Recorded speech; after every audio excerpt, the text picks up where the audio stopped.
The search for truth continues as Scully uncovers more from the alien craft. Mulder seeks help for his condition from an unlikely man. Is Mulder truly becoming more human than human? This is not happening. Welcome back to the show, ladies and gentlemen. We are Mike and Andrew of This Is Not Happening, Another X-Files podcast. Andrew, how are you? We are in season 7. Oh boy, we have finally arrived. We're well more than halfway through the series. Season 7, here we go. Unbelievable. Unbelievable. Maybe it doesn't start with a better episode, though. Oh, poop. So we're going there immediately. We're going there immediately. I should expect nothing less. It's not than that. bad. It's not bad. It's just... Anyway, I'll say what I think later on. We'll get to it, I'm sure. Yeah, where are the gunfights, man? Where are the season 2 car chases? Where's the explosions? I mean, that's all this show was for a long time, and then they got all heady and emotional. Yeah, everyone's talking. Scully's about to go on a season-long cry fest in season 8. What happened? Yeah, where are the Michael Bay files? X-Files. Michael Bay X-Files. Yeah. Oh, yes, but we are talking, of course, of the Sixth Extinction Part 1, Episode 1 of Season 7, and this one picks up where we left off in Season 6. Scully is in Africa looking at uncovering the truths of a crashed alien craft, while Mulder sits in a rubber room talking to himself, and, what's going on with him, man? What's going on? Yeah, he's clearly, as the saying goes, lost it. All brought about by a rubbing. A rubbing of an alien artifact, which is totally believable. Okay, all right. And when you add alien artifact to that, it makes a lot more sense. But otherwise, radiological piece of paper. Graphite on paper. Yeah, that's all you need to make somebody go whoop out the door. Yeah, unlikely beginning, but a nice cliffhanger that we fed into. So, as always, we kind of know that at some point, Mulder's going to be okay. You know, the duo is going to get back together. The gang is going to get back together and do their X-filing. It's going to be fine. The question, the puzzle, as it were, is how do they get there from here? Because it doesn't look good leading into this episode. Well, it's going to take a little bit, Andrew. Because we have not one, but 2 of these episodes to get through. It's a 3-parter. before he gets back to normal. We haven't had this. We had this in season 5, didn't we? Redux leading into Redux 2 at the end of season 4. Guessam into Redux and then Redux 2. Guessam. Like a season ender that was so good it could only be contained within a 2.5 hour window of X-Filesness. I mean, was it truly that good of a season capper when all we did was complain about how he got the alien block of ice off the mountain? It was a lot of fun for us. How did that work? It was a lot of fun for us. That introduced us to, was it Nancy? Was that the character that we invented? No. God damn it, I can't even remember her name now. I remember her inspiration. Jane. It wasn't Jane. She wouldn't have a name like Jane. Come on. No. You know, when you go into the edit later, you can just beep out all over the wrong names we've given her and add like Danielle to every time. We could just make that the joke. We just keep renaming her. Trudy. We'll call her Trudy. Trudy. Today. I like Trudy. Yes. This is the FBI travel agent expert who is able to organize all of the travel for the agents whenever they need. Anytime, anywhere, can do attitude gets you through. I can get you a Jeep on the beaches of Africa, no problem. You need 2. I get you 2. You need 2. I can get you 2. You need a dozen guys to help you pull a spaceship out of the ocean with just hand tools. I got you covered. All right. Well, that is where we are at. That's where we've been left. We are back on the Ivory Coast. The yellow glow of Scully's lantern encompasses her beachside tent as she continues her search for answers while Mulder lies in a hospital in severe mental state, unable to communicate effectively. She pores over photos and the pencil rubbing of the artifact. A locust lands on the rubbing, and she notices more insects attracted to her lantern. She goes to turn it off, but sees a man's reflection. She turns and calls to him to identify himself, but no one's there. She grabs a machete and leaves the tent prepared for an intruder. Nothing.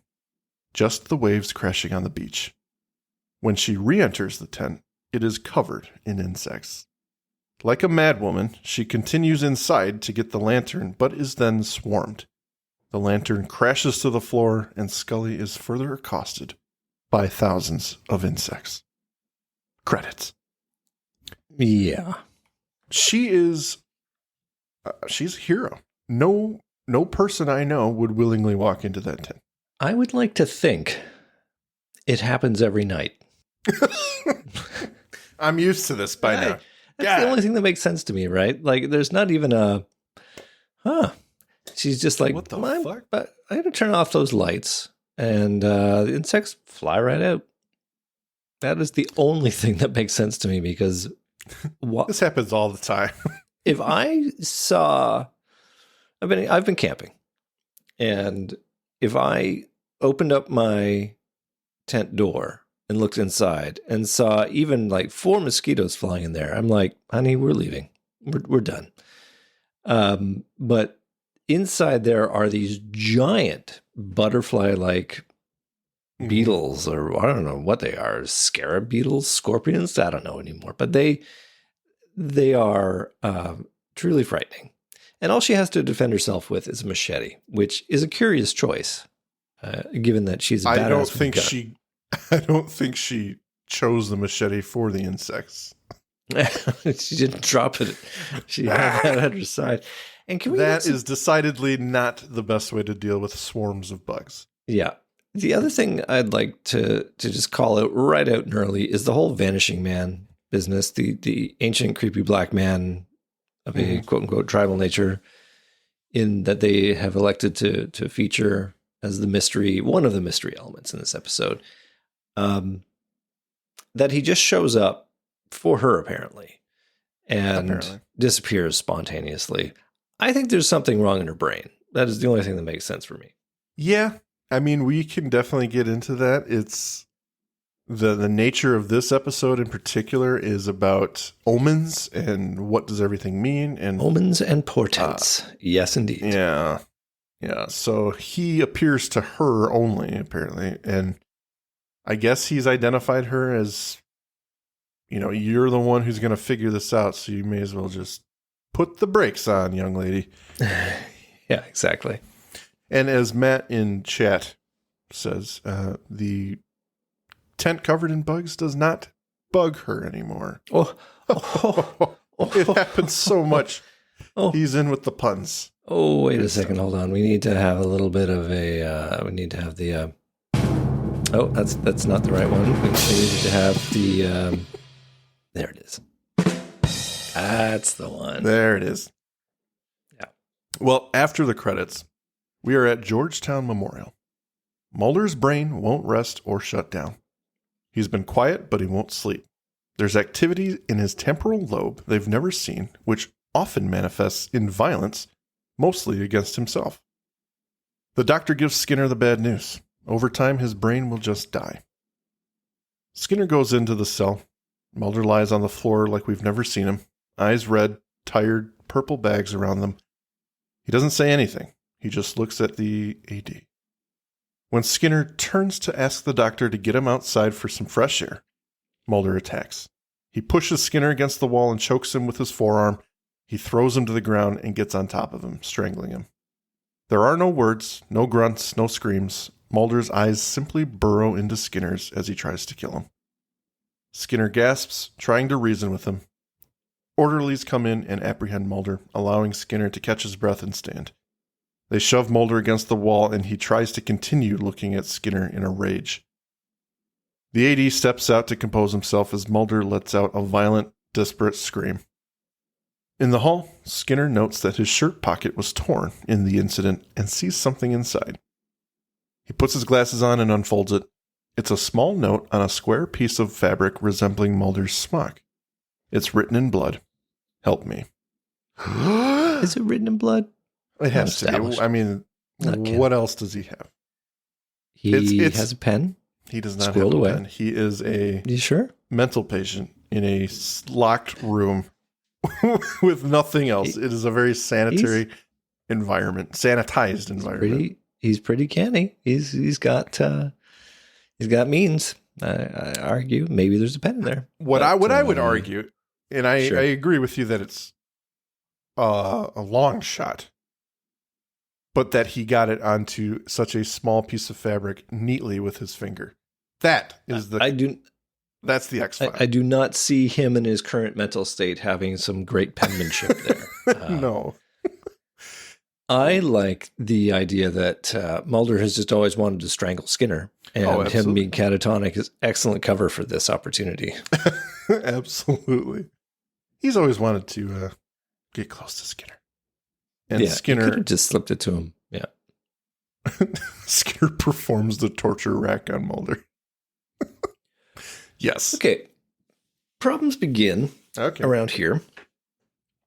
I don't mind the skullduggery element that Mulder is slipping him a note, but the setup is that somehow he needs to be secretive in getting the message to Skinner because he doesn't want the hospital staff to know, which is fine, except I don't think that pays off. Like, I don't think there's anything necessarily about what they're doing to him in the hospital that it suggests to me that he needs to have this secret intervention.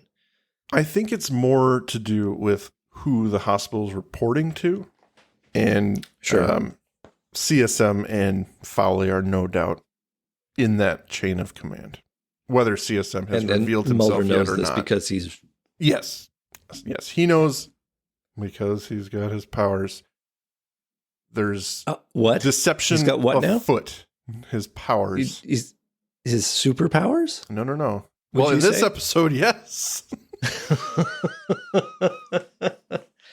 I demand, in fact, I will quit this podcast if you do not at some point in this episode say Mulder uses his superpowers.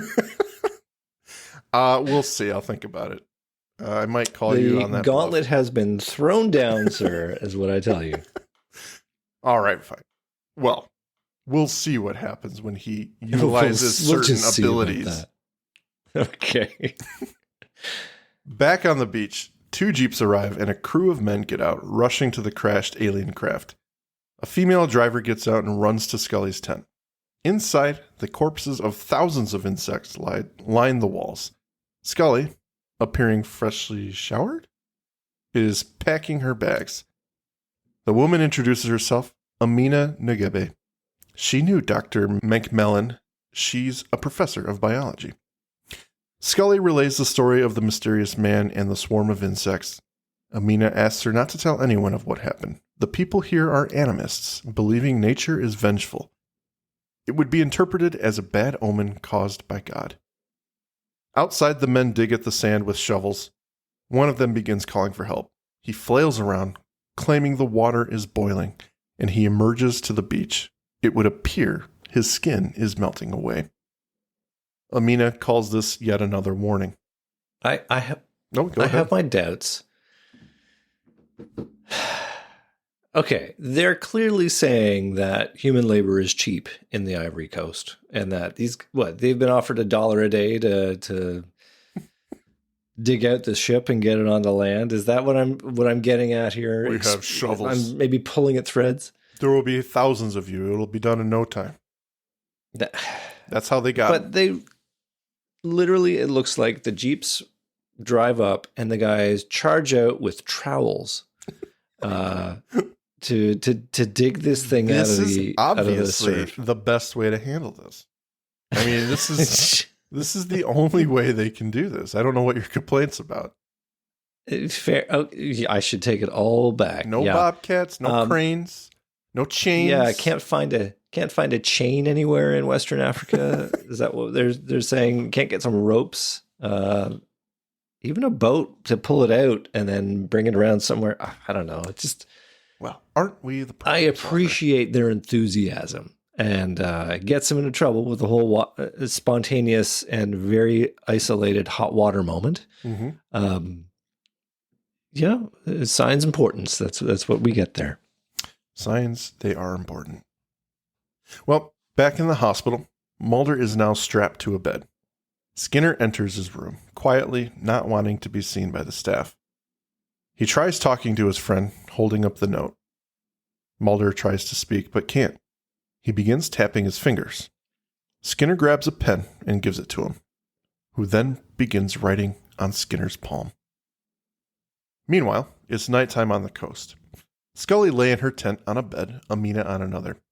She ponders the situation, but a jeep in the night pulls up to interrupt her carefully timed monologue. She gets out of bed to check, machete in hand once more. The driver just sits in the seat, cast in shadow. She approaches... Not creepy at all. No, not at all. I mean, you do this to women all the time. She approaches very well. and asks what it is. He points to the coast with his flashlight, but she can't understand his native tongue. She turns and is surprised by a familiar face. I've spent my life looking for what's out there. The answer to what theologians have pondered for millennia. The key to everything. To life itself. I've already been threatened by men in Washington about what I know. How long would your secret keep if you were to send me away?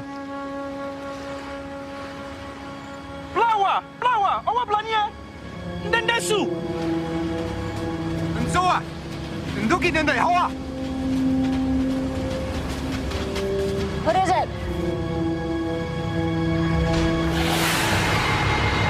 It's a sea of blood.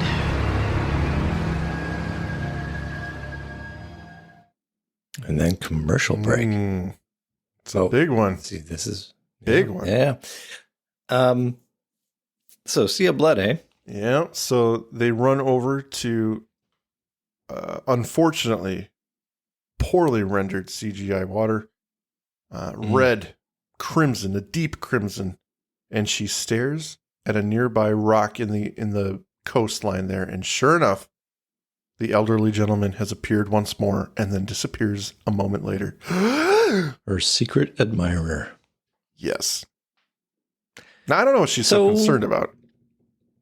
Yeah, it's nothing. There's nothing strange there. I mean, she's probably used to being watched at this point. I'm kidding. Can we make a sort of? I know Field Investigator Brand has had to sign off for the night, but I'm thinking this is an excellent opportunity to make a little ongoing short list of the magical effects that this spacecraft can exhibit on the world. In this episode alone, it seems to have a remarkable effect on insects. Point one. Point second would be that it can turn water into blood spontaneously. Oh, sorry, that's point three. Point two is that it can spontaneously boil the water around it.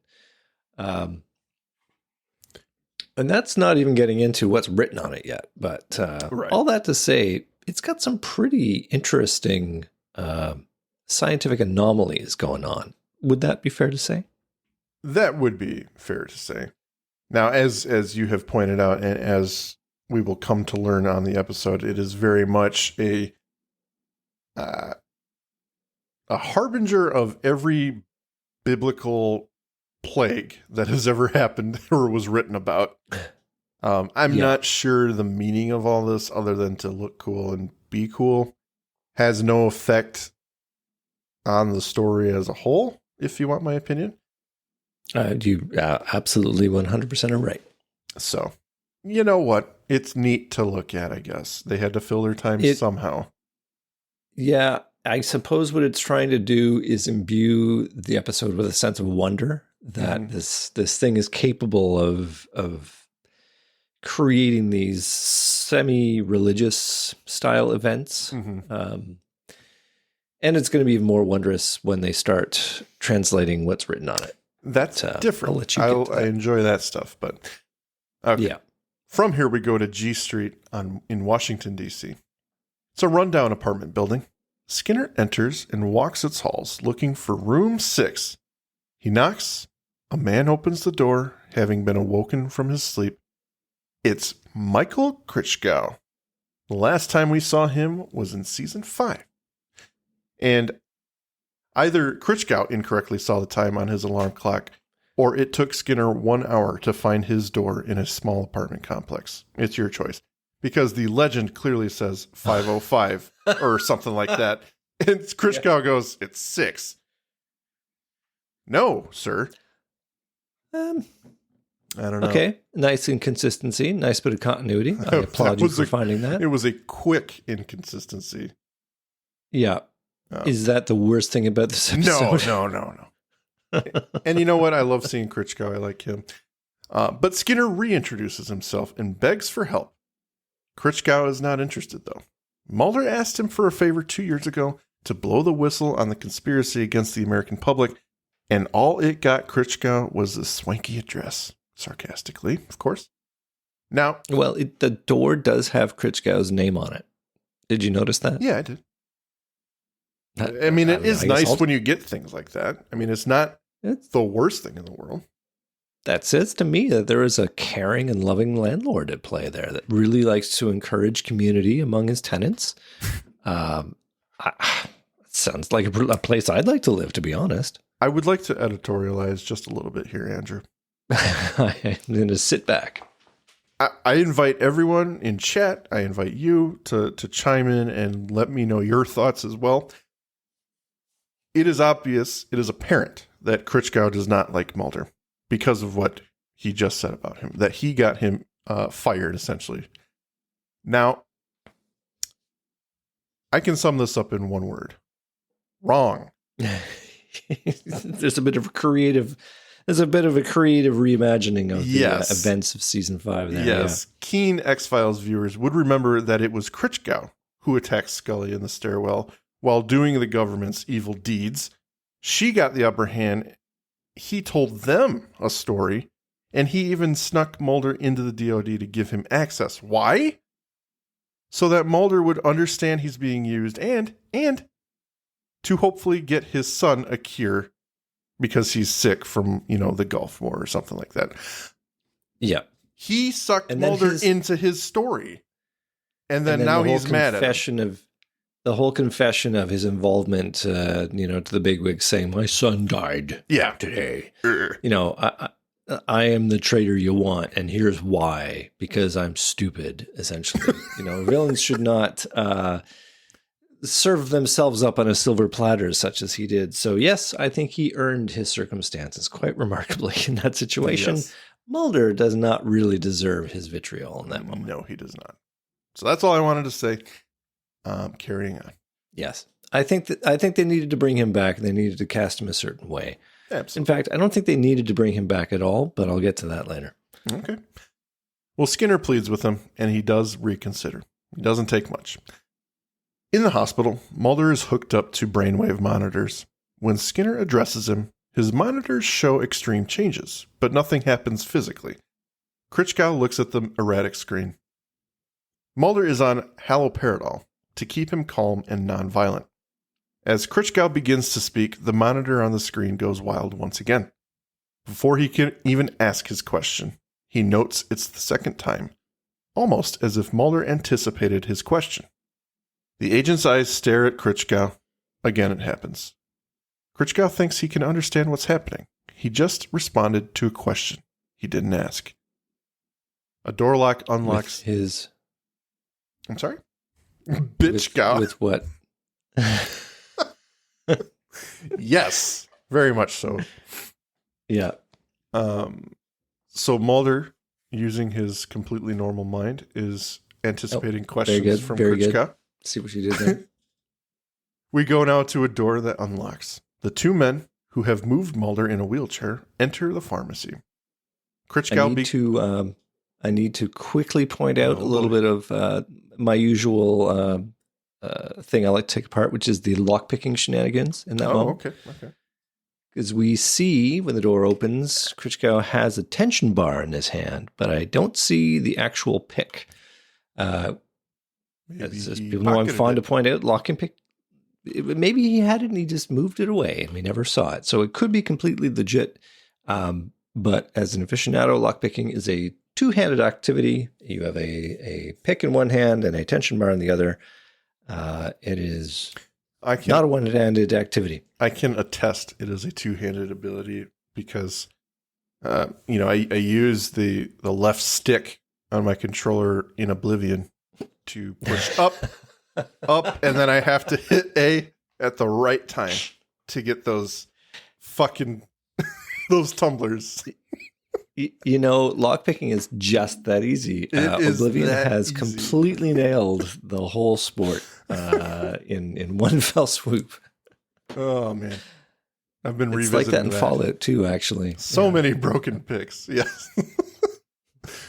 I've been replaying that because of the remaster that just came out. But yes. Well, as is half the game playing population. Anyway, please continue. Yes. So they have snuck Mulder out. He's in a wheelchair. They break into the pharmacy and start gathering supplies. He's picking things off shelves, including a syringe. He tells Skinner he's going to be the one injecting Mulder, not Krichgau. Very hesitant to do so, Skinner.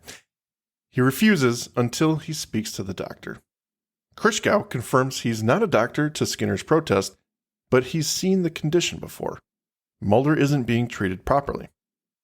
He's seen this in a study. It's called remote viewing. CIA. More shenanigans, Andrew. More CIA testing people. Some subjects would go into arrest, their minds working harder than their bodies could endure.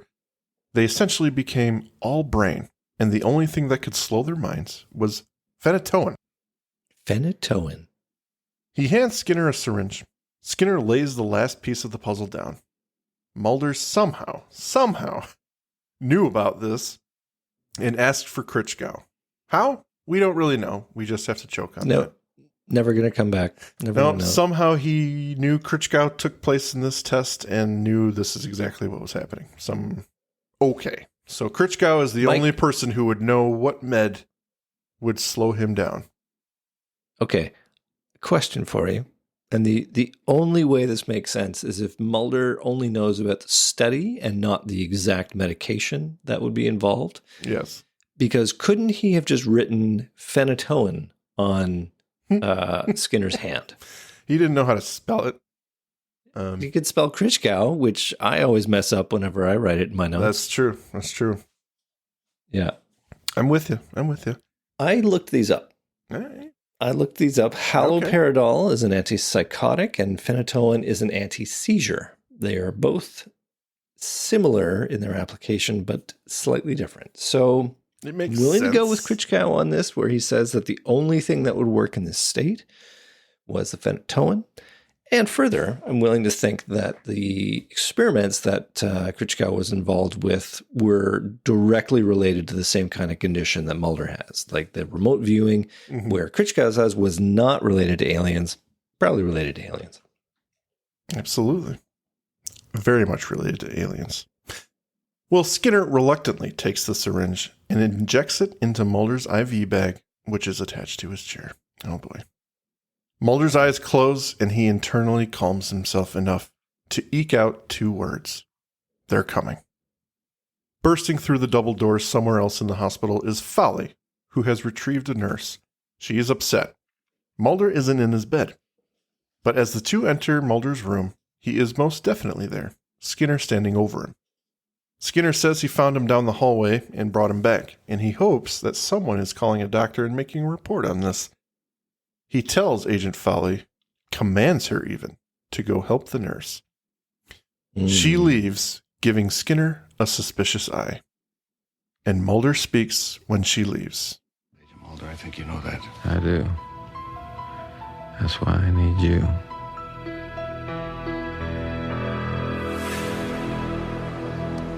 The work here is painstaking, a slow and tedious piecing together. It appears to be a craft, its skin covered in the intricate symbols you and I both saw, but which I now understand are part of a complex communication. Dr. Barnes has broken some of the symbols into letters, using an ancient Navajo alphabet. And though it has helped to uncover some of what's here, it has also made for greater confusion.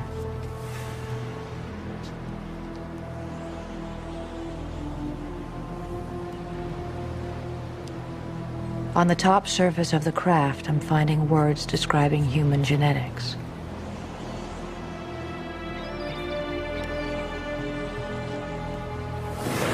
Efforts to read the bottom of the craft have been harder. Our workers were scared away by phenomena I admit I can't explain. A sea of blood, a swarm of insects.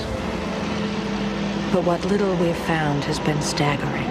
Passages from the Christian Bible, from pagan religions, from ancient Sumeria. Science and mysticism conjoined. But more than words, they are somehow imbued with power. I've ignored warnings to quit this work, remaining committed to finding answers, afraid only that our secret here won't last, and that I might be too late.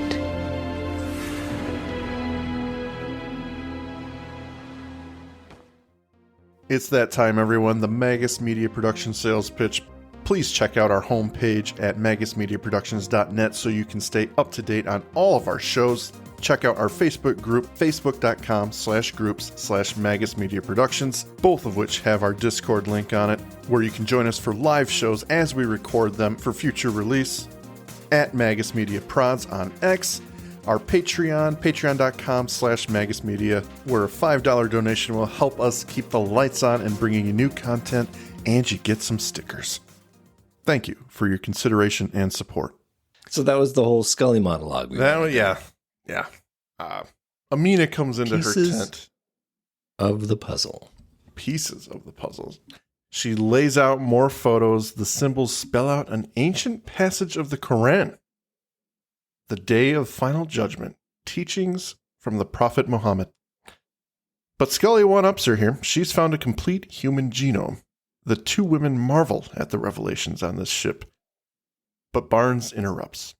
There is no God. He understands everything now. He walks into the tent, disheveled and tired. His eyes are crazy. He lifts a machete in a threatening manner. He becomes paranoid. They want the credit for what they've discovered here and claims it belongs to him. Scully tries to reason with him. She just wants to help her partner. But Barnes states he cannot be helped. They've found the ultimate power. Her friend just got too close. He then sits by the door, weapon in hand. No one leaves this tent before he does. Oh boy. Okay. In a way, I'm really glad that they had him do that, because it answers a pet peeve I have about this, the relationship Scully has to the UFO. Mm-hmm. And it's pretty simple.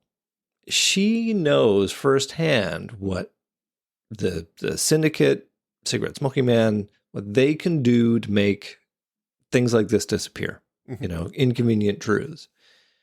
Just like literally distract her on one way and then boom, all the evidence is being carried away by soldiers in the other. Right. So the fact that she is seeking to keep this secret or, keep it to herself makes zero sense. Like, I would imagine the first time she saw this thing and the implications of what it was, she should have been, getting the senator behind her or reaching out to contacts to the Ivory Coast, something to get a power base where you'd be like, no, we're going to protect this thing. We're going to put it into a friggin' Fort Knox warehouse because it's super important. Not let's hire 12 guys with trowels to try and dig it out of the ocean.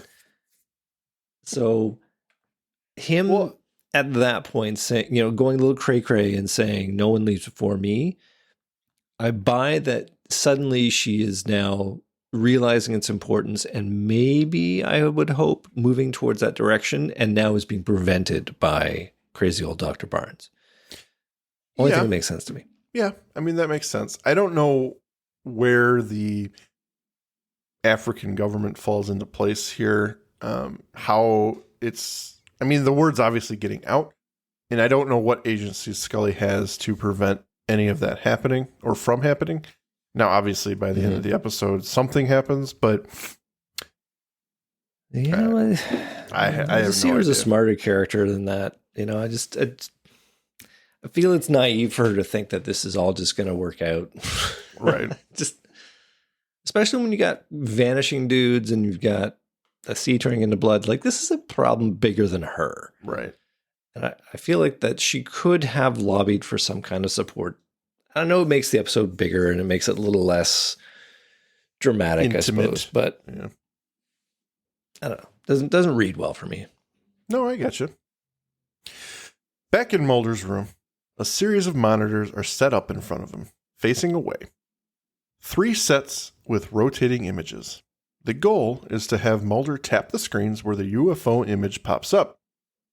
The first attempt, he performs poorly. At the CIA, Krichgau says 25% was extraordinary, but Mulder is performing at about 5. Krichgau, about to give up, he's like, okay, that was enough for me. He's done with this, but Skinner stops him. One more time, faster. Now, the images move faster, and Mulder begins tapping the screens randomly. Each time he does, a UFO picture appears. The men can't believe their eyes. But then the images fall behind where he taps. He begins anticipating where they will be. Oh my God. He has some reflexes, Andrew, and they're completely normal. He's honed them to kind of generate a pattern on these television sets. And I mean, he's probably spent quite a bit of time memorizing this. It's not super in any way. No. I mean, he's just trying to impress his boss, really. I hate this scene.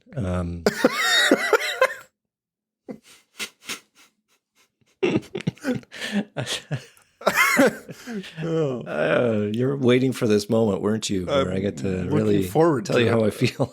I love it. There's no need for this scene.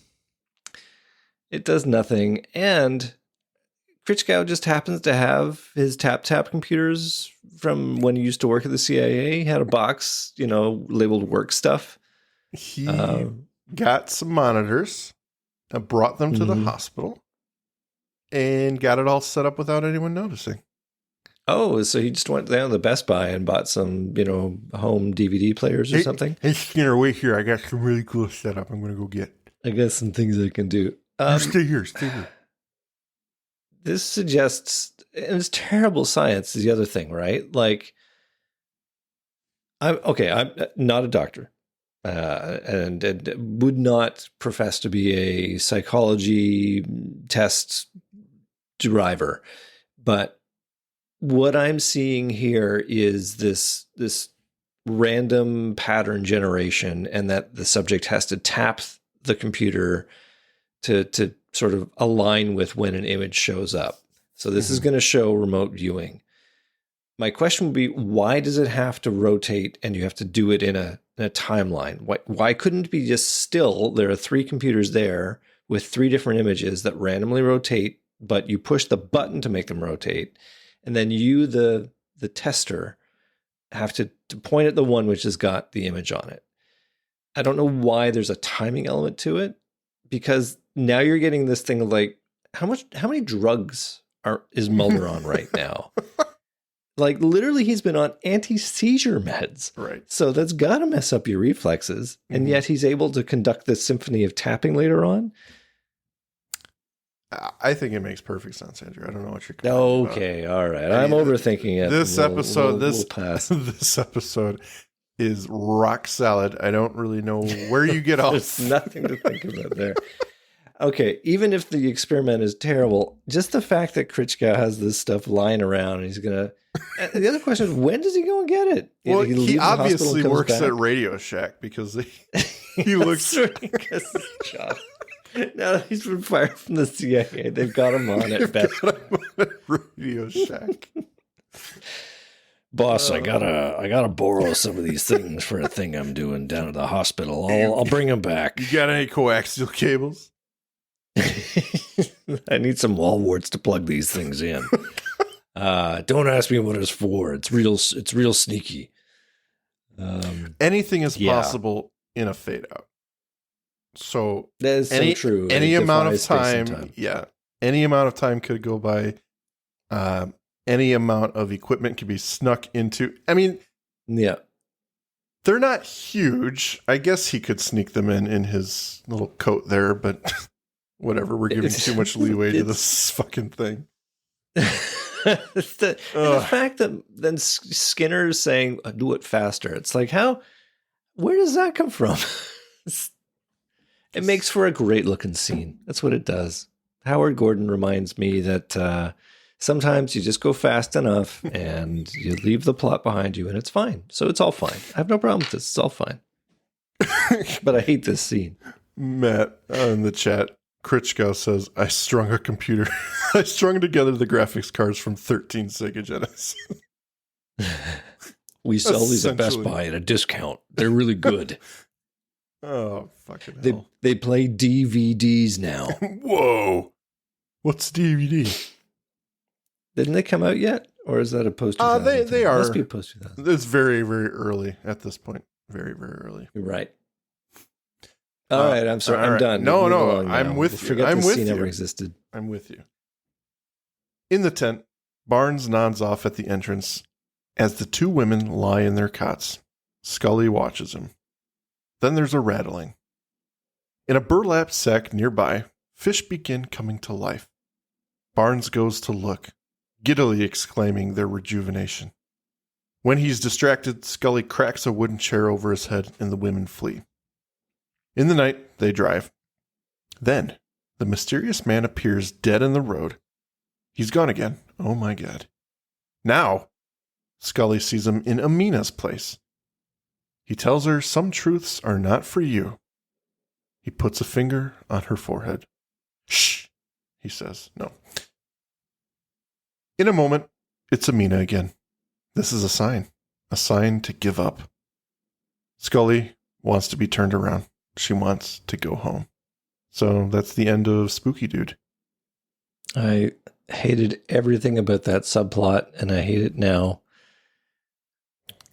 It's the seventh superpower of the spaceship is that it can produce a ghost guardian or something. Or are we meant to believe this is some spirit that is protecting Scully from the spaceship? Because it's in Africa, there's got to be some fucking hocus pocus going on, I guess. Well, he is accompanied by the you know, so clearly he's legit because he's got the sound effects to prove it. But yeah. Yep. Yeah. Good God. I mean, they really roll out everything in this episode, don't they? I just don't know what he adds. I mean, other than nothing. He's just another spooky, omen. Another omen. Well, we go now to the hospital one more time. Oh, wait. I got more. Okay. Scene. All right. Okay. The ship brings fish back to life. Of course it does. Because Lazarus... But does it only bring fish back to life? No. We'll see later that it is not the case. Shouldn't all those bugs be coming back to life? Well, no, they're cut in half. You can't do that. That's They've been- too much to fix. The alien That's too much craft to fix. can't All do right. everything, Andrew. Okay. The other thing is, as I recall, and correct me if I'm wrong, Dana Scully is a trained FBI professional. Hmm? Yeah. So if you're restraining a suspect in some way, maybe with a chair, smashing someone over the head to render them unconscious, do you need to run away? Yeah. Yeah, is that in the handbook? I mean, you beat them senseless and escape as fast as you can. That's fair. That's fair. I mean, if I guess they're just trying to get away from the crime they just committed, but the crime they just committed? She just committed. Fair. Okay. I mean, he's obviously guilty, so no one really cares. But whatever, It's just one more thing in this episode, Andrew. One more thing. I really hope that she's already booked her flight and they are running because she is going to miss that flight unless they go right now. And it's like, you know what? Fuck this alien craft. We got to get to the airport is what's got to happen now. She doesn't decide that till she gets a visit. So they were not, I don't know where they were headed. but it was that's not that what I way. keep saying about this script, actually, is I don't know where it's headed, but Right. yeah. Okay. Well, Yeah. we go back to the hospital. In his room, Skinner is going to attempt to get Mulder out. Krichgau wants to move fast, but Skinner feels it's just too dangerous. He stops him from injecting Mulder one more time. He wants revenge, so he's trying to get Mulder to help him. Krichgau knows Mulder is the proof and convinces Skinner Mulder would go to the ends of the earth as well to get this done. But it's here Folly bursts in after Krichgau injects Mulder. She apprehends Krichgau and identifies what drug he has taken. Just then, Mulder begins convulsing. It takes 3 people to hold him down. Back at the tent, as a native looks for Barnes, he's nowhere to be found. But just then, when the man turns around, Barnes appears with his machete and kills him. This is a very quick sequence of events. We keep going from tent to hospital. That's why I'm not interrupting you. I've got problems with all of it. But anyway. No, yes, well, let's just get through it. Yeah, let's get through it. Yeah. Later on, Folly stands at Mulder's bed. She admits her loyalties aren't just to him, but he knows that. And she knows he knows that now because of his very human abilities. Thank you. So really, this means nothing. She's admitting to something that she has to admit because he can see into her mind. So that's not really a confession, and it's not really, it's kind of bullshit if you ask me. But then it's not going to change anything about how he feels about her. But anyway, exactly, glad exactly. she thinks so. Yeah. She tells him she loves him and that she won't let him die. Now we can be together, she says. And she must have a thing for vegetables. He watches her leave, wordless. I thought she's going to top him right there in the hospital bed. I mean, because it seems to be her MO. Whenever he's at his weak point, she starts taking her clothes off. Fuck yeah. Absolutely. It's now that Scully arrives at the FBI and heads directly to Skinner's office. She demands to know where Mulder is, and he warns her about the trouble. He tells her everything that happened. The story is long, but it ended badly. Mulder is now under 24-hour guard. He can't speak. They won't treat him because they don't know what's wrong. Skinner had to do something because he was dying. She corrects him. No, he's not dying. He's more alive. He's more alive than what he can withstand. Right. You got to say it right. And what's causing it may be extraterrestrial. They'll deny her access as his partner, but not as his doctor. She leaves. He's more alive than his body can withstand. Ergo, he's dying. He's super dead. I'm sorry. I was laughing at my words there because it is a bad script. Yeah. As I'm reading it and going through it, it's just like catching me off guard. Mm. Well, back on the beach once again, Barnes is still messing with the evidence. It's night once more.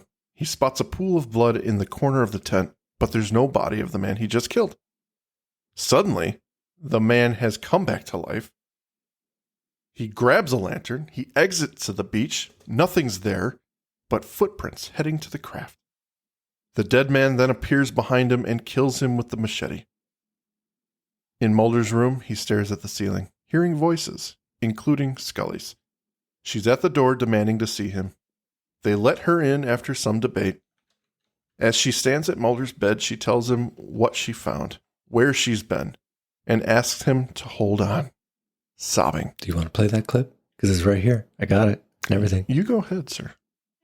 Awesome. Mulder, it's me. I know that you can hear me. If you can just give me some sign.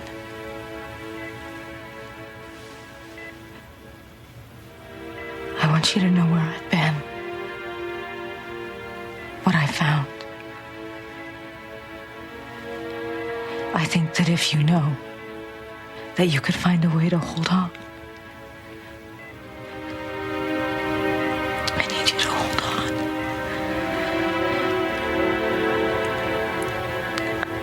I found a key. The key to every question that has ever been asked. It's a puzzle. But the pieces are there for us to put together. And I know that they can save you if you can just hold on. Mulder.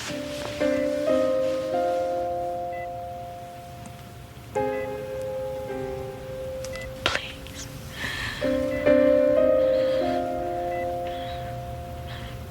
Hold on.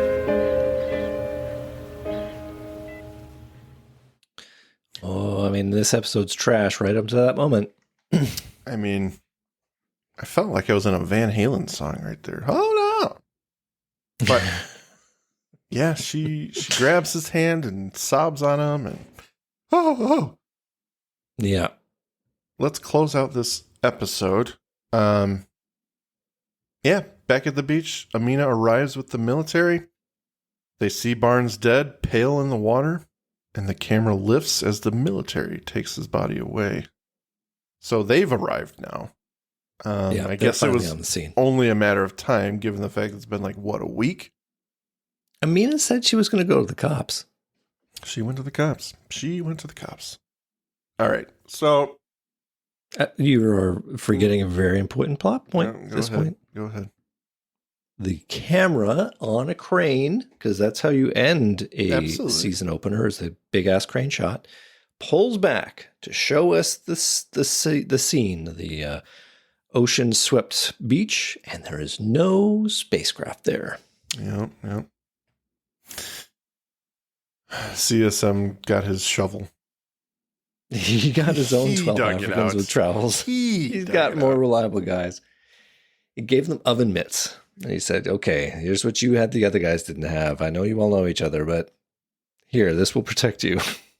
To be continued, Andrew. I think it was the zombie that got in there and flew it away. You know what? I'll go with that because that's better than any of this. It's better ending, really. I'm not even sure it's worth it to go through all the things I didn't like leading up to this point. I mean, we've kind of been angry with this episode so far, so A little bit, yeah. I'm okay if you just have some quick notes about the episode, if you'd like. Okay. I'll try and do it in a very brief bit of business. Point the first, if I came back to life, I'd probably be pretty pissed at the guy who macheted me as well. Oh, absolutely. So not a great bit of science on Barnes's part to go and view the resurrection of a guy he just killed. And speaking of killing, if you machete somebody in the neck, isn't there going to be a giant fountain of blood? No, that's a common misconception. I mean, Okay, at most, fair. what you're going to get is that small pool of blood in the corner. Not That makes even, sense. They focus a lot on spray power of the arterial veins. Really overrated. It's misguided in Hollywood. They don't understand it. So, Yeah, machetes actually have a real clotting problem. They do. They get in there, especially if you don't remove the machete. It really gets in the way of the blood flow. So he actually might not have died. He might have been just unconscious for that if he whole just time. holds his neck in a weird way, he can really have stopped the bleeding out. But Yeah, whatever. yeah. Then, as much as I like that scene between Scully and Mulder at the end, when she says, "I know you can hear me," the thing that I don't like in that moment is then she then goes on to say, "I just need you to give me some kind of sign." It's like, it's one or the other, Dana. If you know he can hear you, then you really don't need to have the sign because you know he can hear you. So I feel like she really doesn't know that she can, that she is being heard by him. That said, she then goes on to render a excellent performance, Absolutely. which kind of turns it around for me in the end. But if they didn't have that, I would torch this thing. It really has so much not going for it. It's not good. Yeah. Yeah. It's not worth going over. Not to everything mention that again, her but 22-hour flight from the Ivory Coast ends up with her running through the FBI and being really mean to her boss, who has done nothing but try and be nice to Mulder. And she doesn't even answer his question about where she was. So I think that there's some I think there's some demerit points coming her way for being a not great employee. She's pissed off that Skinner intercepted that information that she didn't give him. So fair. I mean, that's fair. She just doesn't trust him right now. Yeah. Okay. As is the usual fallback at key points in the mythology. Let's decide not to trust Skinner again. That's true. That's where this episode is trying to go. So those are my main bullet points for things I didn't like about the end of the Sixth Extinction. Yeah. Do you have more to say about the episode? I really don't. Yeah. Final thoughts. Come on, come to it. It's just the beginning of. I mean, I've hinted at it a few times. I've actually come out and said it at least once. I think in the past 6 seasons we've done. I hate it when Mulder begins to become more than a man. I feel like the stakes aren't the same at that point. And I know for all intents and purposes, it's, temporary. But this is the beginning of that mythology that just gets really muddy, really weird. And it starts pretty much here. I'll say Biogenesis was a decent episode. This one expands upon it and starts bringing in all this imagery that, okay, yeah, it's cool to look at, but what does it really mean? And does it have any bearing on anything? No, not really. Turns out no. So what's it all for? Now Mulder can read minds and sense the future almost and whatever. Mm-hmm. It's just not very good to me. So I'm glad when it's over. I think that they are writing a lot. They're laying down so many different bits and pieces as kind of starting points for where season 7 is going to go in terms of the new mythology arc. Yeah. But it's almost too much. Oh, absolutely. And they've suffered from this problem before, is they start too many things within a single episode. I think they tried to fix that by spreading it out across 3 episodes for this. There's a lot I don't need in this episode. I think it could have been a better episode without it. I mean, bringing Krichgau back to begin with didn't make a lot of sense for me. Nice to see, but unnecessary. Sure. I mean, he's a fine actor. Does his part well enough. Well, yeah, it's the part, and it's, as you pointed out, unnecessary. And he's fucking not canonically acting the way he should. Like, he's blaming Mulder. Yeah, I get it. It's just weird. It's not accurate. So, I don't know. The whole thing is weird. His involvement is weird. And the episode is just like a bunch of crap heaped on itself. I don't know. Maybe we're in the minority there, but I just don't care for the beginning of season 7.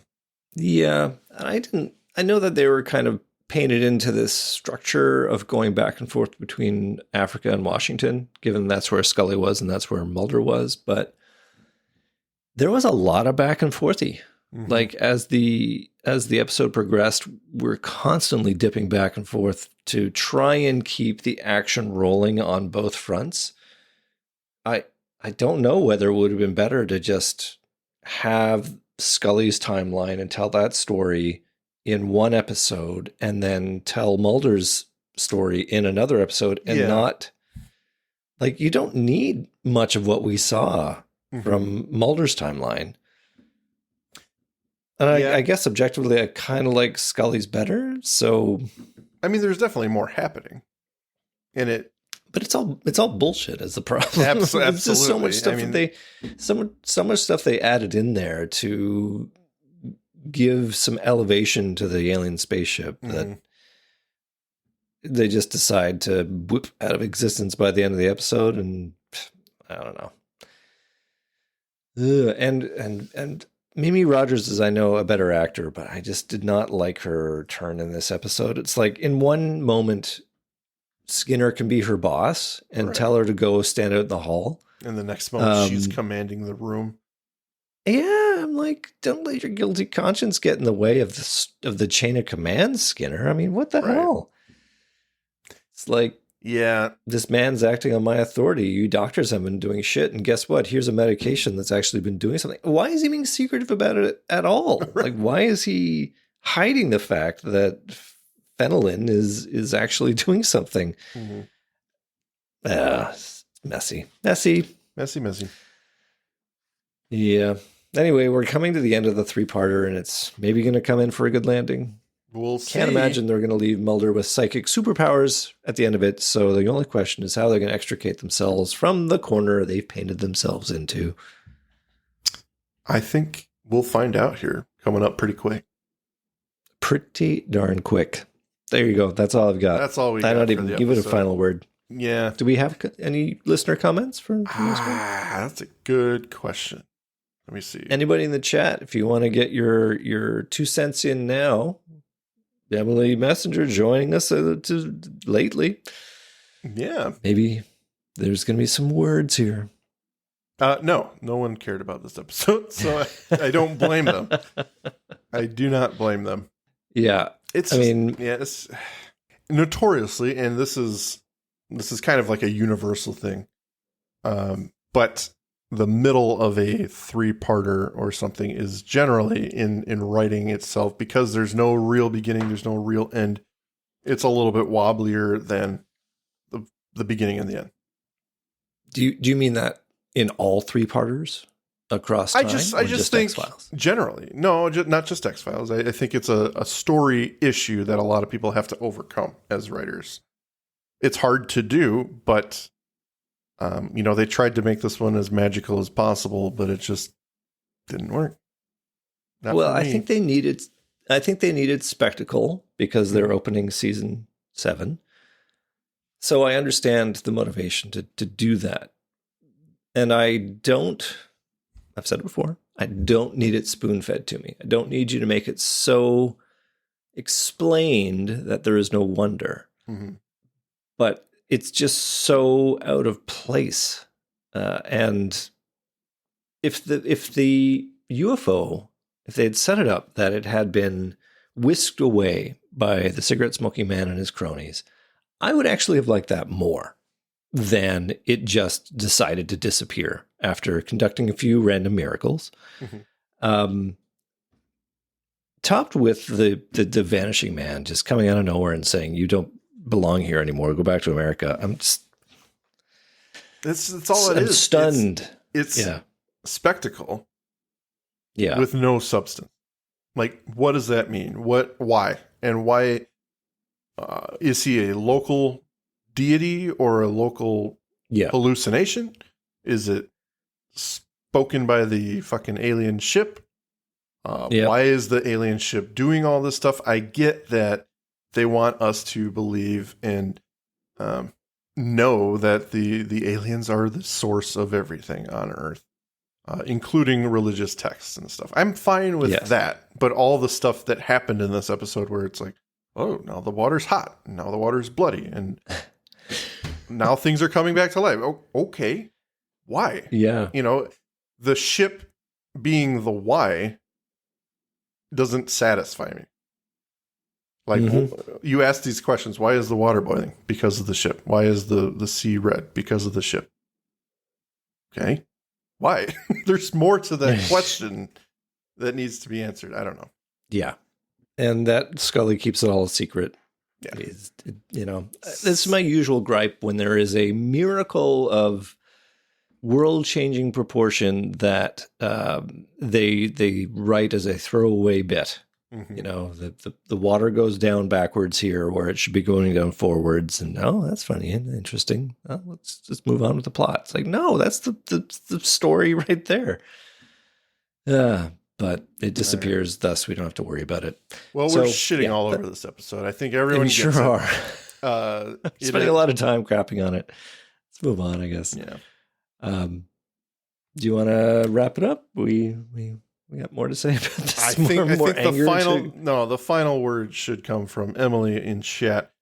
This one sucks. Not much to say. So there's that. So and yet we've been able to go on for an hour and 3 minutes about it. We have been going on about it. I mean, we could cut the last 10 minutes, but Oh, it would be nearly as fun without the vitriol.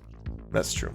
Well, thank you everyone for joining us as we begin season 7. And please stop by the next time we record, and we will get going with hopefully some better episodes. Well, we got Sixth Extinction Part 2, so we'll see how that pans out. At least one of them's got to be good, right?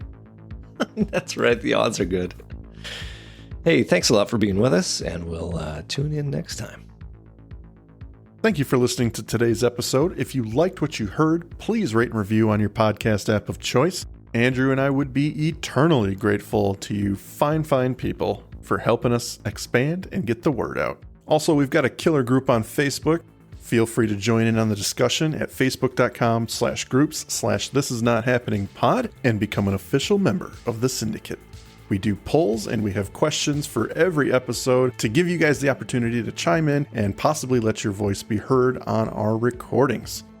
And please join us on our new Twitter at tinhxfilespod, no dash, to stay up to date on everything, moment to moment. Thank you, and remember, don't stop swimming.